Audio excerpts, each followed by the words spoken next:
மதுரை காமராஜர் பல்கலைக்கழகத்தின் 47வது பட்டமளிப்பு விழாவில் கலந்து கொண்ட தமிழக கவர்னர் ரோசய்யா 331 பேருக்கு பட்டங்களை வழங்கினார்.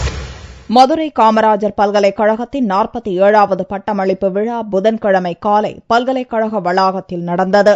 இவ்விழாவில் கலந்து கொண்ட தமிழக கவர்னரும் பல்கலைக்கழக வேந்தருமான ரோசய்யா அறிவியற் புலத்தில் 103 பேருக்கும், கல்வியற் புலத்தில் 9 பேருக்கும், வணிகவியல் புலத்தில் 52 பேருக்கும், வணிகவியல் நிர்வாகவியற் புலத்தில் 23 பேருக்கும், கலையியற் புலத்தில் 144 பேருக்கும் என மொத்தம் 331 மாணவ மாணவியருக்கு முனைவர் பட்டங்களை வழங்கி கௌரவித்தார். பல்கலைக்கழக வேந்தர், இணைவேந்தர், சிறப்பு விருந்தினர், துணைவேந்தர், பதிவாளர், பேராசிரியர்கள், மாணவ மாணவியர்கள் மற்றும் பெற்றோர்கள் பலர் கலந்து கொண்டனர். இவ்விழாவில் கடந்த ஆண்டை விட இந்த ஆண்டு 20,000 மாணவ மாணவியர்கள் கூடுதலாக பட்டங்கள் பெற்றுள்ளனர் என்பது குறிப்பிடத்தக்கது.